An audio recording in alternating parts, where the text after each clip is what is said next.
여러분 반갑습니다. 그냥 그렇게 살다가 갈 거라고 내 뜻대로 살지 못하면 남의 뜻대로 살게 된다. 경제적 시간, 경제적 자유와 시간적 자유 이것을 어떻게 하면 확보할 수 있을지에 대해서 같이 고민해보는 시간으로 진행되고 있는데 오늘은 꽃이 아름다운 이유에 대해서 생각을 해보려고 합니다. 우리가 경제적 자유 이러면 재테크 돈에 대한 이야기를 좀 하면 좋을 텐데 왜 이런 다소 인문학적인 이야기들을 자꾸 합니까? 라는 생각이 드실 수 있는데 이 문제가 근본적으로 해결되어지지 않고는 구체적이고 실천적인 이야기를 하게 되면 다시 본론으로 돌아오는 일들이 허다하게 벌어집니다. 그래서 다소간의 이런 인문학적인 이야기를 좀 하더라도 여러분들이 조금 이렇게 접근해서 들어주시고 하면 좋겠다. 도움이 나중엔 된다라는 말씀을 드립니다. 자, 꽃이 아름다운 이유는 뭘까요? 여러분들 꽃을 왜 아름답다고 우리는 부릅니까? 그것은 꽃이 이쁘니까 이쁘지요 라고 답하시는 분들도 있으시겠지만 가만 들여다보면 꽃을 아름답다고 하는 이유는 꽃이 지기 때문에 아름다운 것입니다. 결국 희소성이라고 하는 것이 이것을 아름답다고 하게 하는 것이죠. 꽃은 지기 때문에 아름다운 것입니다. 우리가 왜 벚꽃이 피면 그렇게 가서 꽃을 보려고 애를 씁니까? 그렇게 인산인해를 이루면서 사람들이 가려고 애쓰는 이유는 딱 하나, 그 꽃이 불과 열흘 이내면 지기 때문에 그렇습니다. 열흘이 지나면 그 꽃을 올해는 못 보는 겁니다. 내년에 다시 보면 되지만, 하지만 내년에 보는 꽃이 올해 보는 꽃하고 절대 같지 않죠. 그것은 그 꽃을 보고 받아들이는, 인지하거나 지각하는 내용이 다르기 때문에 그렇습니다. 그렇다면 내 평생에 있어서 꽃은 지금 이 순간에 보는 그 꽃은 다시는 못 보는 꽃이 되는 것이죠.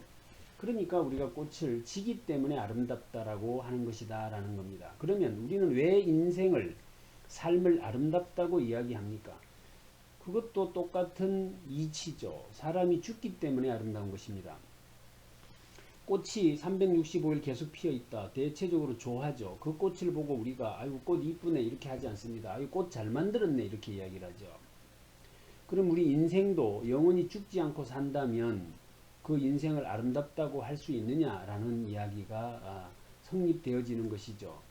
결국 사람이 인생이 아름다운 것은 살아볼 만하다고 하는 것은 언젠가 끝이 있기 때문에 그렇습니다. 우리가 영화관에 갔는데 영화를 계속 쉬지 않고 계속 틀어준다면 그 영화를 누가 보려고 하겠습니까?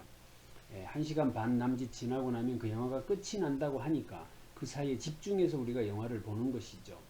결국 끝이 있기 때문에 모든 것은 아름다울 수 있다라고 할 수 있는 것입니다.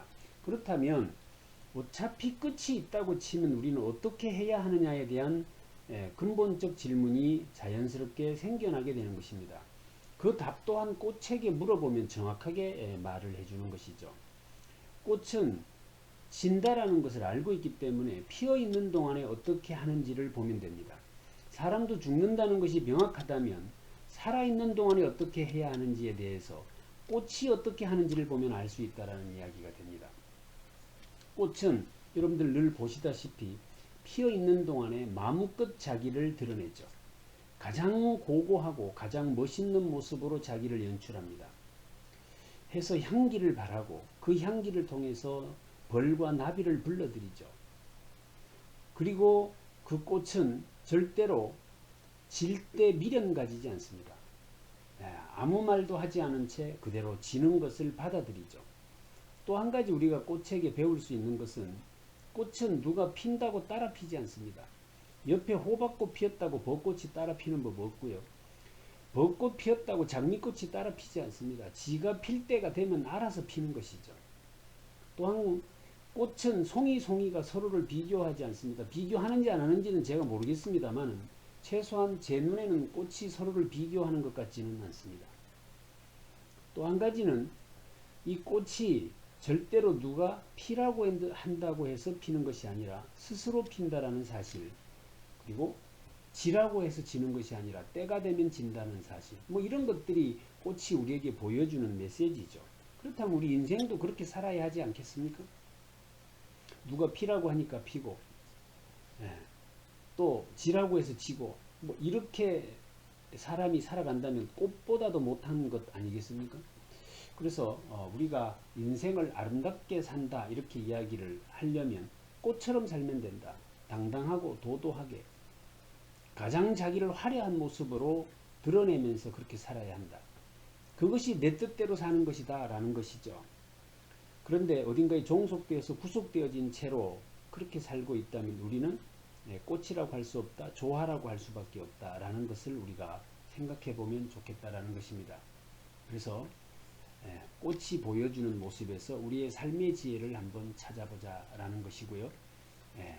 가장 지금 이 순간 나를 드러내고 가장 화려한 모습으로 당당하게 이렇게 서 계시면 좋겠고, 또 한 가지는 주도적으로 주체적으로 서 있는 모습이어야 한다라는 것, 이것을 우리가 꼭 기억했으면 좋겠습니다. 이렇게 살겠다라는 것이 딱 내 마음속에 둥지를 틀어야 그 다음 단계로 진행이 되어지는 부분이어서 이 말씀을 드려봤습니다.